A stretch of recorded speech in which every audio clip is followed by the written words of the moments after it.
music did you listen to when you were growing up through your school years? So the music that I listened to when I was growing up through my school years was a combination of kind of Welsh music and Australian music. My mum's Welsh and my dad's Aussie, so I spent a part of my childhood in Wales. So some of the acts we were listening to was Catatonia, Stereophonics, Manic Street Preachers, and then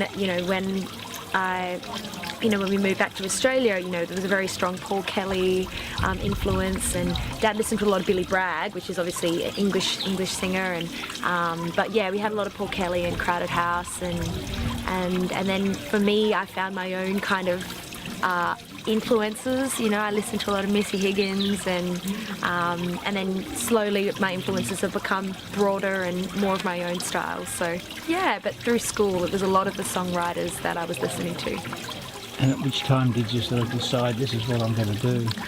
I decided that music was something I wanted to do probably when I turned about 16, I think. Yeah, I was enjoying being part of the school band, and I was enjoying playing guitar all the time and playing piano all the time and performing as well. So yeah, to be given that opportunity to do that at school, I was really lucky to work out that it was something I wanted to do, and then so yeah, I just continued kind of on the path towards that since then.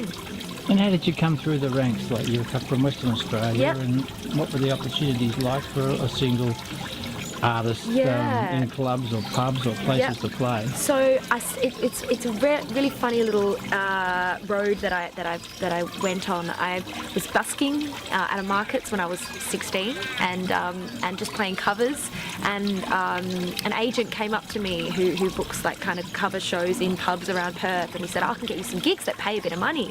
I thought, great. So he put me in a lot of pubs around the kind of suburban WA, which was quite interesting, and I really kind of grew up quite quickly doing that. My dad, I was 17, so my parents would take me to those pubs, and some of them weren't that great, but a lot of them were wonderful, and I really developed my chops through that because I was playing for three or 4 hours straight kind of thing, and really just practicing a bunch of songs, and then I auditioned for WAPA, which is the West Australian Academy, and I got into doing the contemporary course there, and I did that for about a year and a half, and it just kind of didn't feel like it was. I was able to make some amazing connections and networks and learn a lot and everything like that, but I felt like I was kind of, it started moving me towards becoming a teacher rather than becoming a performer, and so then I got a job in a corporate band singing lead in that, and we did a bunch of weddings. We did that for about 4 years, and it was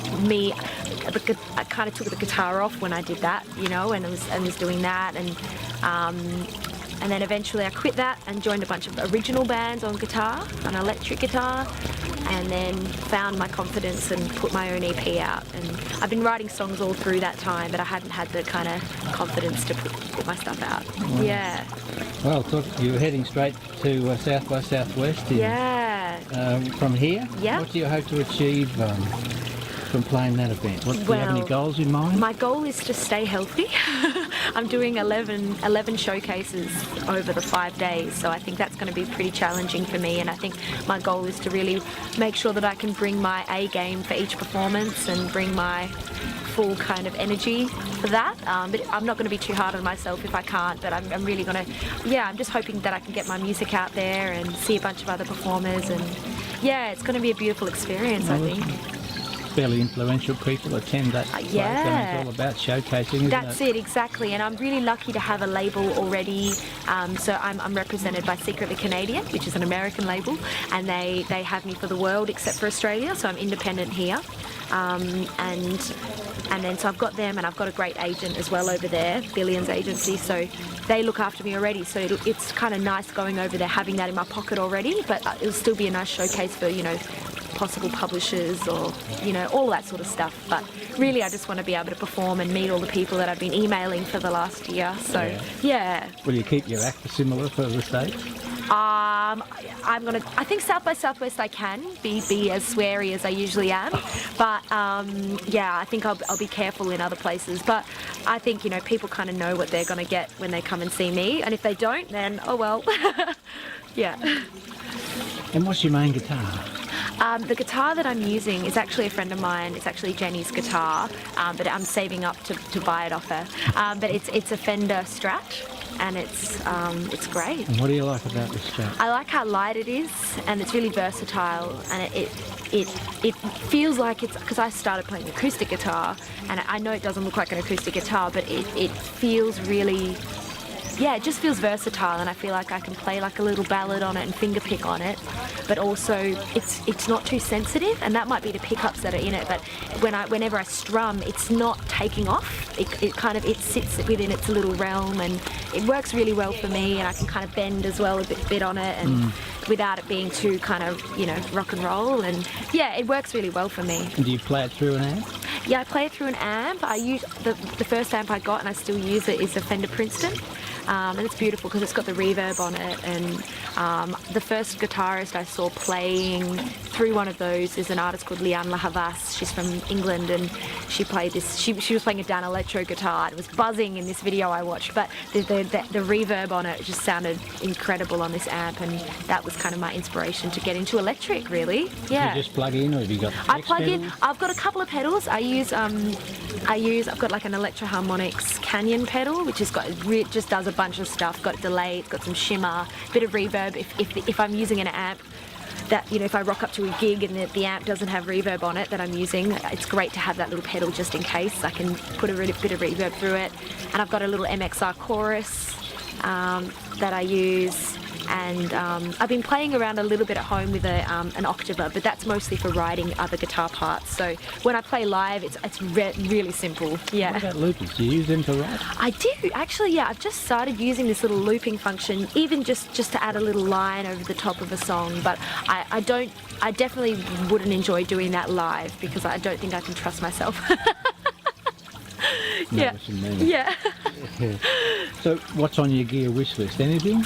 Oh, so many things. I mean, obviously owning my own guitar that I really love would be first on my wish list, but I'm so lucky to have Jen, who's lent me hers, and I just fell in love with it. And I did buy another guitar, but it just didn't feel quite right to be playing on, so that's probably the first port of call. But I want to get a better chorus. I think I've got the MXR the yellow MXR chorus pedal, but they've got another one, the blue one, and it's just a bit more versatile, and it's got a bit more depth to it. So I think I'll save up to get that one as well. I think it's a really good one. Yeah. And who are some other female artists that you admire? I admire so many different female artists for different reasons. So Broadcast was a band that, their lead singer unfortunately passed away a few years ago, but she just, the way she put her voice over the top of songs and stuff like that. She's not a guitarist as her first port of call, but she definitely, the way that she mixes her voice through songs was really inspiring for me. St. Vincent as a guitarist is incredible. Angel Olsen as a songwriter. Aldous Harding from New Zealand, she is incredible. She's a recent one for me that I've felt very attached to. Her album was a really good reference point for me. And who else? There are so many. Courtney Barnett, just for her songwriting. And she's a shredder. Sorry, I'm asking Jenny here. She's whispering in my ear. I often freeze when I have to think of influences because there's so many of them. But what about Jen males? Clower as well. Oh, sorry. Yeah, what were you going to say? I'm sorry. Yeah. And what about male artists too? Male artists, I've got so many as well. There's such a long list of male artists. I just can't even think right now. Paul Kelly, obviously. Billy Bragg is a big one. I like the way that Billy Bragg tells his stories in such a suburban way. He's got a lyric that's like, no amount of poetry can mend this broken heart, but you can pull the Hoover out if you want to make a start. And I love that lyric, and I think his way of being able to talk about the deeper things in life in such a way that people can access, I think, is really cool, and I think he's always inspired me that way. And do you write on your guitar all the time? Is it? Mostly, yeah. I do play around on keys. I learnt piano since I was about 5 years old, so I should be playing keyboard a bit more, really. But yeah, guitar's the first port of call, and trying to keep it versatile and try different things. I use a guitar in dadgad tuning, and that opens things up a bit more for me. I can picture different things when I write in that sort of way, and that's a bit more kind of jazzy country. Jazzy country, I don't know if that's a genre. Jazz and country. Could be. Yeah, who knows? There's so many genres out there, that could be a thing, who knows? And coming to a festival, what I notice is all age groups. I mean, you're a young lady, but there's so many older people here that really love their music. You must, to be able to appeal to those broad age group must be good. It's a challenge, and I think it's really funny, and I always, because I do swear a lot, and I'm not your average kind of, you know, I think I do shock some of the older crowds. Although, you know what, to be honest with you, there are so many incredible older people who come up and say, that was bloody brilliant, thank you for saying what I've wanted to say for years. And, you know, so I think it's really like, they surprise you, and music lovers get it, and they you know, and I just think it's really nice to be able to perform to a big crowd like this at Port Fairy. And yeah, I'm really, really lucky that people want to listen to my stuff. Yeah.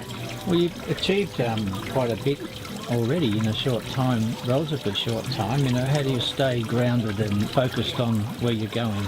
Well, it's funny, I sometimes I go kind of like, oh my God, what is happening, you know, to me? This is crazy. And then I have to remember that I'm 25 now, and I've been playing in pubs and stuff since I was 17. And so that's 8 years of kind of slogging it. And some of those gigs were just to nobody, you know, just to the bar staff. And some of them were really, so I know that I've worked hard to get where I am today. So I think that's something that keeps me kind of grounded. And also my parents have a bunch of home videos that they can use against me if my head ever gets too big.